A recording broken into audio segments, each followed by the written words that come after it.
A polar bear, what a beautiful animal. One that's been on the Mets since 2019. Or, I guess, commonly known as Pete Alonso. Opening day, he managed to get his very first single, hitting it off of Justin Miller.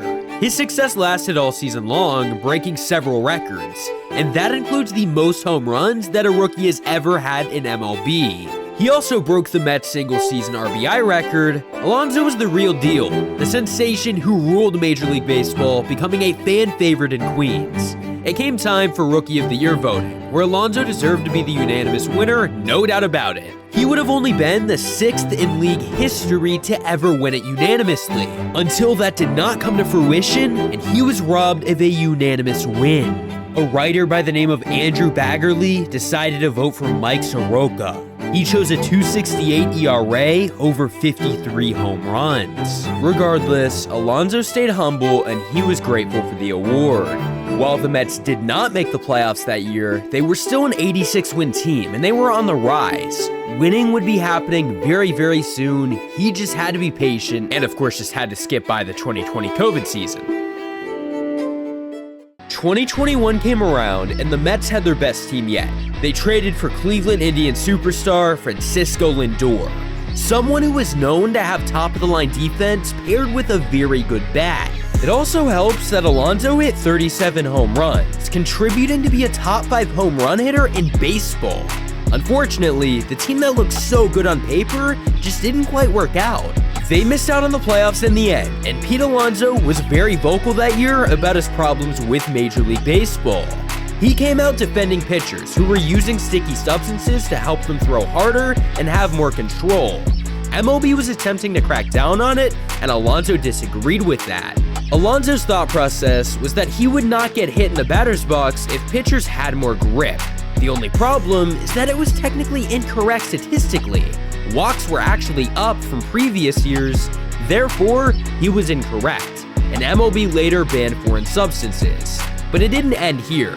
He later accused MLB of altering the baseballs based on the upcoming free agent class. So, for instance, if there's going to be a lot of good pitchers in the next free agent class, they're going to juice the baseballs so that players are hitting more home runs off of these pitchers.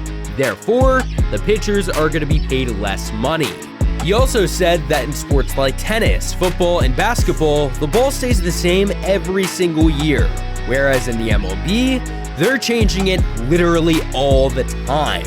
Either way, Alonso hits a lot of baseballs very, very far, and it was no different for him in 2022, except this time, they got a playoff berth out of it, winning 101 games that year, looking like a completely different team than they did in 2021.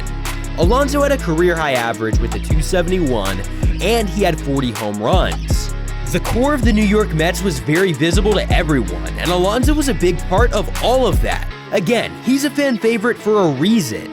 They went into the postseason going up against a really good Padres team. In one of those games, Alonso homered deep, and they won that game. But they did end up, of course, losing the other two. So unfortunately, they were eliminated in the wildcard round.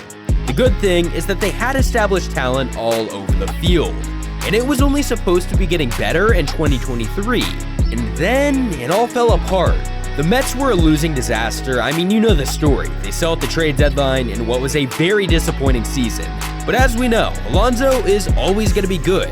While his average might have been a career low, his home runs were still towards the top of the league. The problem is that the Mets organization is in such a weird spot. Obviously, trading away veterans made sense, because they'll now be able to develop minor leaguers into big leaguers, and at the same time, they also have a core with guys at the major league level. Lindor, Nimmo, and Alonso, those are their core 3 in the lineup. Those are your guys that you have to hang on to if you at least plan on being competitive in the next 2 seasons. But here's where the situation gets unique. Alonso has an expiring contract after 2024, and obviously, this means that the Mets should extend him. He's proven to be a generational home run bat that they should hang on to. They have not been afraid to give a big contract at all, literally ever, but it seems like things are stalling with Pete Alonso extension talks. You may ask why? They have an owner that always spends money. Why won't he extend Alonso? Well, GM David Stearns gave his explanation, saying that Alonso is a Boras client and that they usually do end up in free agency and that it is probable that it happens here. Which, I agree. I mean, we're seeing it with Chapman, Snell, Bellinger, and Montgomery. The big four are all Boras clients. The Mets have said that Alonso hitting free agency is the most likely scenario. But why? The Mets don't plan on being very competitive in 2024, I get that, and more so are concerned about development.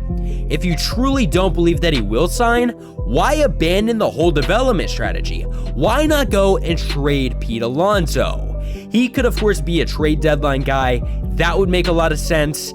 Either way, letting him walk for nothing would be dumb. We'll see what happens, but it looks like the Mets are about to lose or trade another superstar. Anyways, please subscribe if you did enjoy. If not, thanks for watching anyway. Peace out. I can never ever find the right words, and there's no way this is real life.